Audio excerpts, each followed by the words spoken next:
ذرا توجہ دیجیے، آپ ذہن تھوڑا سا حاضر کیجیے.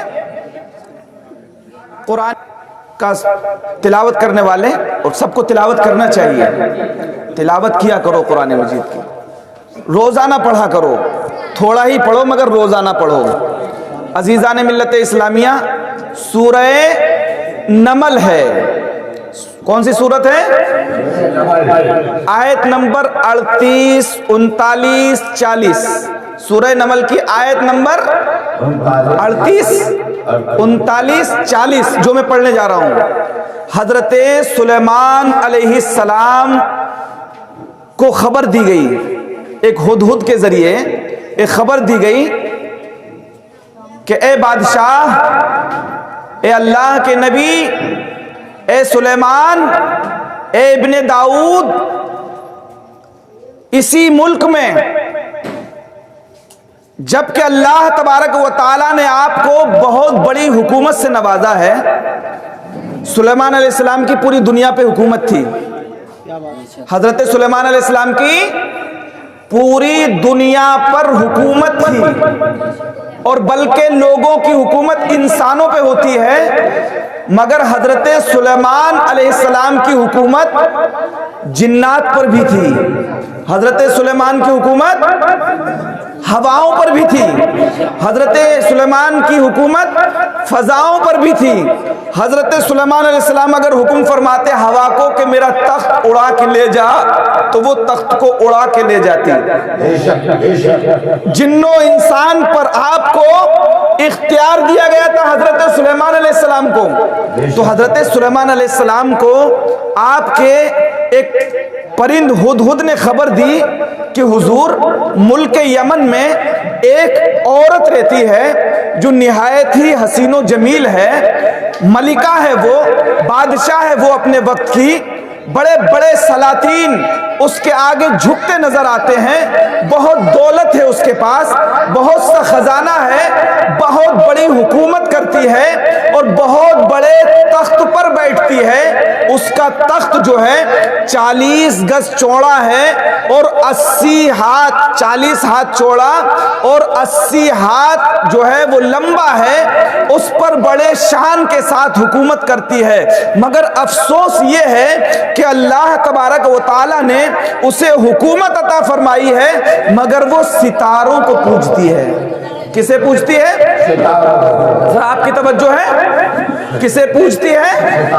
ستاروں کی پرستار ہے، ستاروں کی عبادت کرتی ہے، ستاروں کو پوجتی ہے. حضرت سلیمان علیہ السلام نے فرمایا، اچھا، اللہ تبارک و تعالی حکومت عطا کرتا ہے، اللہ سلطنت دیتا ہے، اللہ حسن و جمال دیتا ہے، اللہ جود و نوال دیتا ہے. سب کچھ جس انسان کے پاس ہے وہ اللہ ہی کا عطا کیا ہوا ہے، اور وہ اللہ ہی کو بھول جائے. لہٰذا اس کو ہم دعوت دیتے ہیں کہ وہ مسلمان ہو جائے، وہ اسلام میں داخل ہو کر مطیع ہو کر ہمارے پاس آ جائے. لہٰذا حضرت سلیمان علیہ السلام ایک رقعہ لکھتے ہیں، ایک خط لکھتے ہیں حضرت سلیمان علیہ السلام، اور ہدہد کے حوالے کر دیتے ہیں کہ جاؤ اس ملکہ بلقیس تک پہنچا دو، اس کو بتا دو کہ وہ ہمارے دربار میں آ جائے اور اسلام کو قبول کر لے، باطل خداؤں کی عبادت بند کر دے اور خدا کی پرستار ہو جائے، خدا کی عبادت شروع کر دے،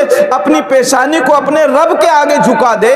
عزیزان ملت اسلامیہ، جب ملکہ بلقیس کو حضرت سلیمان کا یہ خط پہنچا، ملکہ بلقیس نے پڑھا کہ مطیع ہونے کی بات کی گئی، اسلام کی دعوت دی گئی ہے، لہذا اپنے مشیروں کو بلایا، اپنے مشورہ کرنے والے وزیروں کو بلایا اور کہا کہ دیکھو، میری طرف ایک پاک خط آیا ہوا ہے، سلیمان کی طرف سے آیا ہے، وہ ابن داؤد کے بیٹے سلیمان ہیں، ان کی طرف سے خط آیا ہے کہ میں مطیع ہو کر اسلام ذرا تھوڑی توجہ دیجئے، ادھر دیجئے، میری طرف دیکھیے تھوڑا، بس تھوڑی دیر، زیادہ دیر نہیں، میں زیادہ دیر آپ کو پریشان نہیں کروں گا. حضرت سلیمان علیہ السلام کی طرف سے یہ خط آیا ہے. ملکہ بلقیس نے پڑھا اور اپنے مشیروں سے مشورہ لینا شروع کیا. انہوں نے کیا کرنا چاہیے؟ مشیروں نے کہا ہم فل طاقت والے ہیں، ہم فل پاور والے ہیں، ہم سلیمان سے جنگ کریں گے.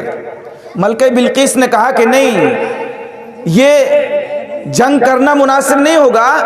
پہلے ہم آزماتے ہیں کہ واقعی وہ اللہ کے نبی ہیں یا پھر دنیا کے لالچ کے کوئی بادشاہ ہیں, لالچی بادشاہ ہیں کوئی. لہٰذا پہلے ہم یہ کرتے ہیں کہ ان کے پاس مال و متاع بھیجتے ہیں. پہلے ہم مال و متاع بھیجتے ہیں تاکہ وہ اس کو قبول کر کے ہماری طرف سے نرم ہو جائیں, اور پھر ہم تصفیہ کر لیں گے, باہم بیٹھ کر بات چیت کر لیں گے, اور جو بات چیت طے پائے گی ہم مان لیں گے. جنگ و جدال سے کوئی فائدہ نہیں ہوگا. اگر وہ اللہ کے نبی ہوئے تو وہ ہمارے ملک کو تخت و تاراج کر دیں گے, اس لیے کہ ہم باطل پر ہوں گے اور وہ حق پر ہوں گے, اور حق کا مقابلہ کرنا ہمارے بس کا روگ نہیں ہے, ہمارے بس کی نہیں ہے کہ ہم اللہ سے مقابلہ کر لیں. حضرات, کافر مشرک بھی جانتا ہے کہ اللہ سے مقابلہ نہیں کیا جا سکتا, اور یہ لوگ داڑیاں رکھا کر اللہ سے مقابلہ کرنے کو چلے ہیں. اللہ سے مقابلہ, ولیوں سے دشمنی کا مطلب اللہ سے مقابلہ, اللہ سے دشمنی مول لینا ہے. عزیزان ملت اسلامیہ, آپ ذرا غور فرمائیے, مشرکہ ہو کر اس وقت تک وہ مشرک تھی, وہ کہتی ہے کہ اللہ سے ہم مقابلہ نہیں کر سکتے. عزیزان ملت اسلامیہ, حضرت سلیمان کے پاس بہت سا مال و متاع لے کر, 500 کنیزیں, 500 غلام لے کر, اور کئی سواریوں میں ہیرا و جواہرات, سونا و چاندی بھر کر بھیج دیا حضرت سلیمان کے پاس کہ اگر انہوں نے قبول کر لیا تو ہمیں اطاعت قبول کرنے کی ضرورت نہ پیش آئے گی, ہماری بادشاہت یوں ہی برقرار رہے گی. حضرت سلیمان کے پاس جب وہ مال و متاع جاتا ہے تو حضرت سلیمان اس کو انکار کر دیتے ہیں. کہا اللہ کی دی ہوئی سلطنت میرے پاس ہے, جس مال کو تم لے کر آئے ہو اگر میں تمہیں اپنے خزانے دکھا دوں تو تمہیں غشی آ جائے. اللہ نے مجھے ایسی حکومت دی ہے, وہ تو انسانوں پر حکومت کرتی ہے, میں تو جنات پر بھی حکومت کرتا ہوں. فضاؤں پر اللہ نے مجھے قبضہ دیا ہے, ہواؤں پر اللہ نے مجھے قبضہ دیا ہے. مجھے کسی مال و متاع کی ضرورت نہیں, بلکہ میں چاہتا ہوں کہ وہ ہدایت کا راستہ اسے مل جائے, وہ اللہ کی بارگاہ میں اپنی پیشانی کو جھکائے. برادران ملت اسلامیہ, بلقیس کے پاس جب یہ دوبارہ سے پہنچتے ہیں خادم اور بتایا کہ انہوں نے قبول نہیں کیا, تو بلقیس نے کہا یقیناً اتنا مال تو کوئی بھی چھوڑ نہیں سکتا تھا جتنا میں نے بھیجا ہے, یقیناً وہ اللہ کی طرف سے بھیجے ہوئے نبی ہی ہو سکتے ہیں. اب وہ اطاعت کا جذبہ لے کر اسلام میں داخل ہونے کے لیے حضرت سلیمان علیہ السلام کی طرف چل پڑی. بالکل قریب آ گیا سلیمان علیہ السلام کا وطن اور سرحد میں داخل ہو گئی. ہدہد نے خبر دی, ہدہد نے خبر دی کہ حضور وہ مطیع ہو کر اب ہمارے شہر کے بالکل قریب آ گئی ہے, لہٰذا انتظام کیا جائے اس کے بیٹھنے اٹھنے کے لیے, کیونکہ ملک کی بڑی بادشاہ ہے, وہ بڑی ملکہ ہے, بڑی شاہانہ کر و فر کے ساتھ وہ رہتی ہے, اس کی شایان شان اس کے بیٹھنے کا انتظام کیا جائے. اس کا بڑا بھاری تخت ہے اور بہت ہی قیمتی ہے, ہیرا و جواہرات سے مرصع ہے اور سجا ہوا ہے. حضرت سلیمان علیہ السلام نے ایک مجمع پر نظر ڈالی, جہاں پر آپ خطاب فرما رہے تھے, مجمع پر ایک نگاہ ڈالی اور دل میں خیال تھا کہ بالکل قریب ہی آ گئی ہے بلقیس. تو حضرت سلیمان نے فرمایا, قرآن کے الفاظ سنیے, آیت نمبر 38 سنیے, قال یا ایھا الملأ ایکم یاتینی بعرشها قبل ان یاتونی مسلمین. پورے مجمع سے آپ فرماتے ہیں کہ تم میں کون ہے جو ملکہ بلقیس کے تخت کو لے آئے اس کے یہاں پر حاضر ہونے سے پہلے. ایاتیکم مسلمین, اس سے پہلے ذرا بات چیت بند کرائیے اندر.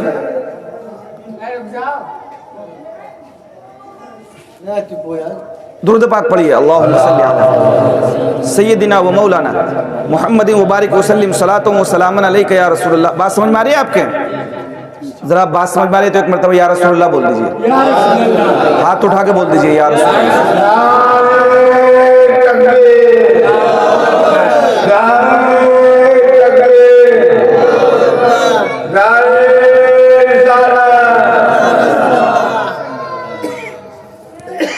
فرماتے ہیں حضرت سلیمان، قال یا ایھا الملأ ایکم یاتینی بعرشھا قبل ان یاتونی مسلمین، کہ تم میں کون ہے جو ملکہ بلقیس کے اس تخت کو لے کر آئے جو یمن میں ہے، جو 7 تالوں میں بند رہتا ہے، یعنی 7 بلڈنگوں کے اندر تھا وہ، اور ہر ایک بلڈنگ پر پہرے دار موجود تھے۔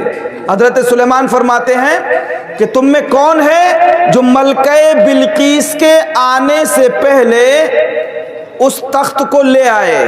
عزیزان ملت اسلامیہ، ملکہ بلقیس تو بائی پاس پر آ چکی تھی، بالکل شہر کے قریب آ گئی تھی، تو بڑی بات تھی، اتنا بڑا مطالبہ کوئی معمولی بات نہیں تھی، مگر حضرت سلیمان کر رہے ہیں اس بھروسے پر کہ یقیناً اللہ تبارک و تعالی اپنے بندوں کو طاقت عطا فرماتا ہے، اللہ اپنے بندوں کو، اپنے خاص بندوں کو قوت عطا فرماتا ہے کہ جب چاہے جو کر دے۔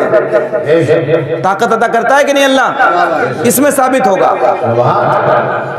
قرآن فرماتا ہے آیت نمبر 39 سورہ نمل آیت نمبر 39، قرآن فرماتا ہے قال افریت من الجن انا آتی کا،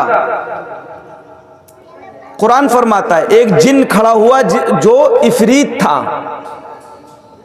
ایک جن کھڑا ہوا اور کہتا ہے کہ حضور میں حاضر کر دوں گا اس سے پہلے کہ آپ اپنا اجلاس ختم فرمائیں۔ یہ جو آپ جلسہ کر رہے ہیں، ہر روز حضرت سلیمان جلسہ کرتے، لوگوں کو بٹھاتے اور ہر ایک سے اس کے پریشانیاں معلوم کرتے، مقدمات پیش کیے جاتے حضرت سلیمان کے سامنے اور حضرت سلیمان ان کے فیصلے فرماتے۔ تو اب چونکہ کافی وقت تو گزر گیا تھا، ابھی بھی تقریباً 2.5 گھنٹے موجود تھے، اتنے میں ختم ہو جاتا، اور ملک یمن کہاں تھا، سبا کہاں تھا؟ عزیزان ملت اسلامیہ تقریباً 6 مہینے کی دوری پر، یعنی کوئی سواری اگر جائے اس زمانے کی سواری تو اس کو 6 مہینے لگ جائیں گے پہنچنے میں، اتنی دور تھا ملک یمن، اتنی دور تھا کہ 6 مہینے میں پہنچ سکتا ہے۔ عزیزان ملت اسلامیہ، اور جانے کی بات، پھر آنے کی بات، اور پھر اتنا بھاری تخت لانے کی بات، اور پھر دیکھنے کی بات کہ دیکھا تو نہیں ہے کسی نے وہاں پر۔ عزیزان ملت اسلامیہ، وہ تو ہدہد نے خبر دے دی تھی، مگر پھر بھی ایک جن کہتا ہے، یعنی جنات کو کتنی طاقت اللہ کی طرف سے عطا کی گئی، وہ کہتا ہے کہ ابھی آپ اپنا جلسہ ختم نہیں کریں گے، اس سے پہلے میں حاضر کر دوں گا۔ حضرت سلیمان فرماتے ہیں نہیں، مجھے تو اس سے بھی جلدی چاہیے، مجھے تو اس سے بھی جلدی چاہیے۔ جنات تو خاموش ہو گئے، اپنی طاقت جو ان کے پاس تھی وہ بتا دی، اے سلیمان ہم تو اتنی دیر میں لا سکتے ہیں، حالانکہ یہی بہت بڑی بات تھی کہ تخت بلقیس اتنی دیر میں لایا جا سکے کہ ابھی جلسہ ختم نہ ہو کہ اس سے پہلے تخت بلقیس آ جائے، یہ بہت بڑی بات تھی، مگر حضرت سلیمان نے مسئلے کو اور پیچیدہ کر دیا۔ حضرت سلیمان کہتے ہیں کہ مجھے تو اس سے زیادہ جلدی چاہیے۔